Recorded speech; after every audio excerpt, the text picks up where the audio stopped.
তাহলে পৃথিবীতে আমরা যে আল্লাহর কাছে দোয়া করি রব্বানা আতিনা ফিদ দুনিয়া হাসানা, পৃথিবীতে শান্তি দাও, ব্যায়ামে শান্তি আছে, কিন্তু অসুস্থতায় অশান্তি আছে।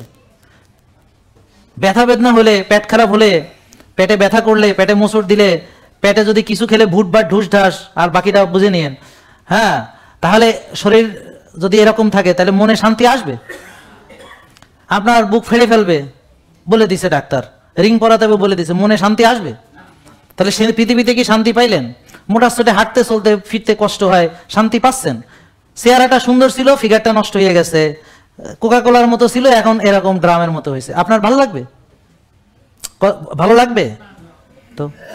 আবার ধরেন সুন্দর স্বাস্থ্য ছিল, এখন শুকাইয়া চিমসা হইয়া এখন কঙ্কাল হয়েছেন, এটা কি ভালো লাগবে?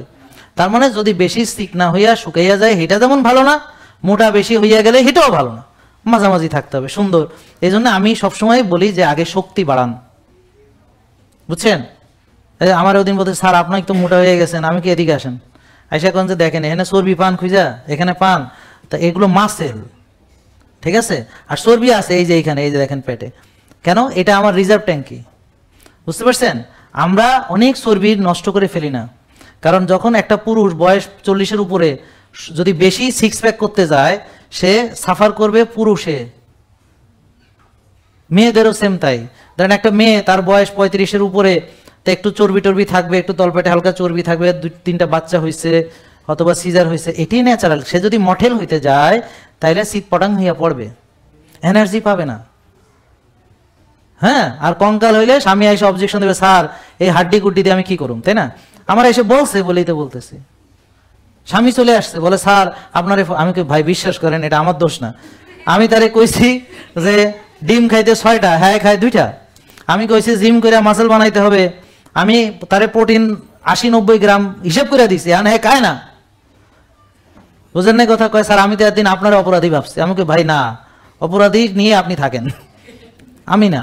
কারণ আমি আমার রুগীদেরকে সবসময় শক্তির কথা বলি, এনার্জি স্ট্রেংথের কথা বলি। আমি বলি যে আপনি যদি একটু চর্বিও থাকে কোনো প্রবলেম না, যদি শক্তি ঠিক থাকে, কিন্তু আপনি শুকাইয়া সিমসা হইয়া শীতপটাং হইলেন, এটা তো আমার কাছে সবচেয়ে কঠিন রুগী হলো ঘাটতি রুগী, কারণ এনার্জি নাই, ওরা দিয়ে কিছুই করানো যায় না। বাড়তি রুগী নো প্রবলেম, না খেয়ে থাকতে পারে, আমার কথা বুঝতে পারছেন? ব্যায়াম করতে পারে, হাঁটতে পারে, চলতে পারে, যা বলি করতে পারে, ঠিক আছে? কিন্তু যেগুলো খাইতেই পারে না, সেগুলো নিয়ে বড় মুসিবত। তার এনার্জি নাই তো ও কিছুই করতে পারে না, যেহেতু তার এনার্জি নাই। তাহলে মনের ব্যাপারটা আপনারা বুঝলেন? তাহলে বেশি দুর্বল হলে মন ভালো থাকে না, বেশি মোটা হইলেও মন ভালো থাকে না, রুগী হইলে মন ভালো থাকে না, শক্তি কমে গেলে মন ভালো থাকে না, ঠিক আছে? তাহলে মন ভালো রাখার জন্য কিন্তু ব্যায়াম খুব দরকার। ব্যায়ামের সবচেয়ে উপকারিতা হচ্ছে ব্রেন ফাংশনে।